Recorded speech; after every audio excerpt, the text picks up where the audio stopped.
gonna sing a whole song. Hi, and welcome back to Ask a Pennsylvania Dutchman. My name is Chris LaRose, and this here is Doug Maidenford. Can you believe we've been doing this for a long time? I can. Oh, okay, good. Yeah. Okay. Well, how long have we been doing this? I don't now? know. Has this been 10 years yet? When we started, your beard was this short. I didn't have one when we started. No, you had a beard. Yeah. Yeah. Crazy. This is how long we've been doing Ask a Dutchman videos.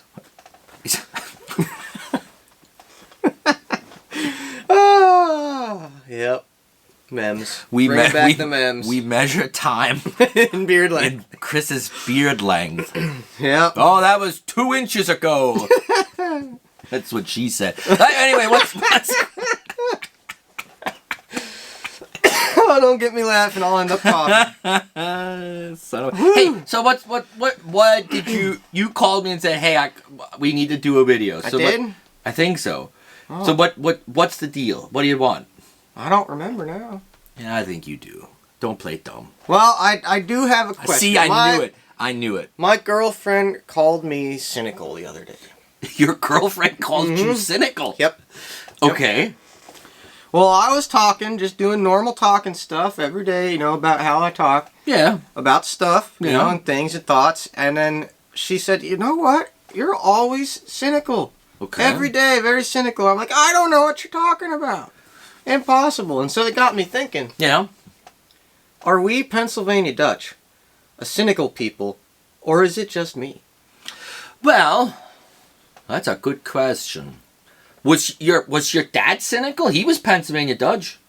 I think so. Well, that's kind of like a... Were you thinking about like your family? Like, do you think your family was cynical? I don't know, but I don't know if that's a good barometer there, because if I'm cynical, then chances are my dad was. Oh, you learned it from him. So I don't know if it was a family thing or a Dutch thing. So how about your family? Well, yeah, I bet my wife would say I'm pretty darn cynical myself. It might be a trait of the Pennsylvania Dutch, but now we got to figure out why. That's the big question.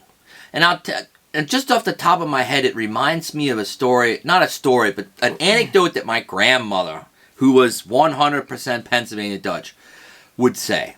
Mm-hmm. She said, what you can't hold in your hand. Now wait, now I'm going to screw it up. Wait a minute now. She's been... Son of a gun. Don't I know, I know. It was, again, this is going to go back to reference what we talked about before, but in reference to a fart. Mm-hmm. Sorry, guys, but here we go. My grandmother used to say, you can't hold what you can't put in your hand. Well, of course. So you let a fart go. Like, my grandmother was one that she'd let farts fly, at home. And I would always laugh, and she'd be like, "Hey, what you can't." Now listen. Now I want to take this apart. This is why I said that. There's that aspect of is it real or not, right? Because that's what cynical is, right? If you're cynical, then you don't necessarily believe what someone's saying or what someone does is they're being honest or all this. That's what cynicism is, right?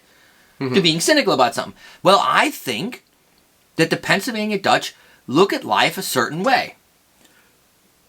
We're very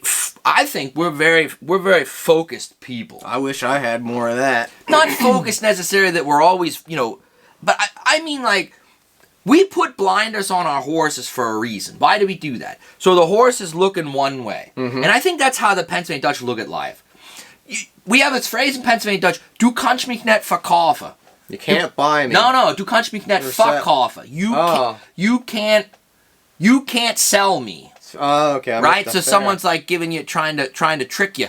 Du kannst mich nicht verkaufen. And I think that's part of if we have that phrase, I think that's part of our culture. This idea that I don't always believe everything everybody says. Mm-hmm. And I always take everything everybody says maybe with a grain of salt or something. Well, now, is that different from being suspicious of people? Well, yeah, suspecting them? I think cynicism and suspicion maybe go hand in hand a little bit. I don't know, just thinking off the top of my head. I feel like cynicism has a little bit of complaininess to it. Well, yeah, I think so too. But why do you think you're cynical? Oh, that's deep, though. Oh. No, I know. I can tell you, I'm cynical about a lot of things, and I think you build cynicism based on experience. Well, I can based on experiences, I right? can tell you. Okay. I like everything old, and I like things the old way. Yeah. A lot of times, I find that older ways of doing things are better ways. I find older stuff is made better than new stuff. Yeah. And sometimes a lot of the old thoughts and ways of doing things might look stupid now, but when you look at it a little bit closer and trace it back to the origin, you think, oh my god, that's brilliant. Yeah, okay. And so I don't like the idea of throwing away old stuff before it's fully understood and determined that we don't need it anymore. But chances are it's so old and survived so long that we do need it. We just don't need it. Right. Yet. Right. So I tend to have this... Like, I make fun of myself sometimes. I say, oh, it's new and different, and I don't like it. Which is very Pennsylvania Dutch of you to say. Oh, I guess it is, yeah. So, but that's where your cynicism comes from. I think so, because anything that's not old and primal and primitive and fundamental or quintessential, I find it's silly, stupid, not quite. Sell me on it that I need all that extra fluff. And that's where your cynicism then kicks in. Yeah. I think so, because everything nowadays, it's like, it's lipstick on a pig, It's not gonna work. It's gonna break. It's this plastic nonsense with frills and frou-frou nonsense on it. And I'm like, I just want the old wooden and brass one. Sell me on it that it's gonna work. I don't believe it. I think also that speaks to the Pennsylvania Dutch that we are, traditionally, we're a very plain and simple people. Simple in the sense that we don't need the extra fluff, so to speak, right? Now, I like good stuff, but good, old-made stuff. Right, and I think, well, there has to be some aspect of our culture... let me finish talk now.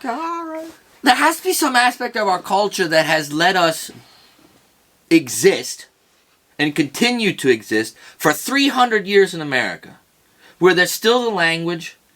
culture, food, all these things that we always talk about. There has to be some part of our culture that said, don't give this up. Mm-hmm. Don't bend to new things. Well, that's how you get tricked. You get duped by... So maybe our forefathers were cynical of as America was growing and advancing and going through time, and new things came in, and the world was changing, that they necessarily didn't push. They didn't necessarily say we're not changing, because they just abstained from it. But we did change, but we changed on our time. Mm-hmm. And maybe that was our inner cynicism saying, well, we don't want to necessarily do all of this stuff right now. Well, I think that's probably older than America, though. Oh, maybe. That had to come over from Germany. Well, maybe. Maybe you think that's in our DNA. I think it's probably, I think it could be. Because if you have all this, the world's always changing, and people are trying to push new stuff on other people since the dawn of time. But if you had generations of people who got burnt by that new stuff and realized that they were worse off for having accepted something new and different, when they had something that was perfect and worked and simple, but just got boring because it was familiar, they moved away from it, threw the baby out with the bathwater, took the new thing, and then were stranded with the new thing. So I think it's probably ancient. Well, maybe. Well, then it's beyond Pennsylvania Dutch. It could be. Yeah. Maybe we're just really good at it. And so I think the stubbornness and cynicism, I think, is probably how people survived for so long. How our culture survived and how our language survived. Because if you abandon all your old stuff and your old ways of doing things immediately for the freshest, newest thing, before it's been tested for hundreds of years to find out it works, then how you could end up in a hard spot. So that's probably why I said, I don't need that. And maybe just on the surface, to the outsider, we just look really cynical. Mm-hmm. But it's actually our way of coping. It's our way of coping. Or adapting. Well, I think it could be more of the adapting. Maybe it is the right way.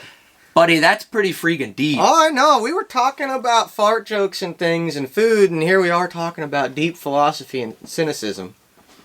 Are you and survival mechanisms? Well, not people out there. Do you find the Pennsylvania Dutch to be cynical? And do you feel that, as a Pennsylvania Dutch person yourself, do you think that applies? Do you recognize the value of cynicism? Now, I have an answer. I can go back to my girlfriend and see, you know, I am this way because this is how my family survived for 10,000 years. My stubbornness will keep us safe. My stubbornness will ensure that our family has a place in this world for the rest of eternity. Because if I weren't, I'd be accepting all the nonsense nowadays, and then poof, we're gone. I am not a couples counselor, but I don't know if I'd recommend starting a conversation like that off with your significant other. You need to thank me for my cynicism and stubbornness. And I am immovable on this. Do you know how lucky you are to be with somebody who is that's this cynical and stubborn? Yeah. We will survive the test of time. You can't put me out. You can't. Mike, try that. Please let me know how that turns out. Yeah. I'm gonna. Okay. You watch me. Your poor girlfriend. I tell you. She loves me, Doug. She told me once. Oh, did she? Were you cynical when she said it, though? I don't remember. Does she really love me? Yes, she really loves me. Boy, well, that's... Chris, I thank you for stretching my mind a little bit today. You got to let us know what you think. Yeah. In that comment section down below. Do know better. This was a long one. Are we on or are we off on this one? I don't know. We might be on. We might be out in left field. I don't know. We'll see. They will tell us. Yeah. Our people will tell us. Yep. Good. All right. Well, you heard it from the Dutchman. And until next time. Hey, if you have a question, well, you got to email us. Right? You gotta email us. Yep. All right. Mock Scoot. Okay. 1, 2, 3. Mock Scoot. If you have a question, you have to email us at busterpa@yahoo.com.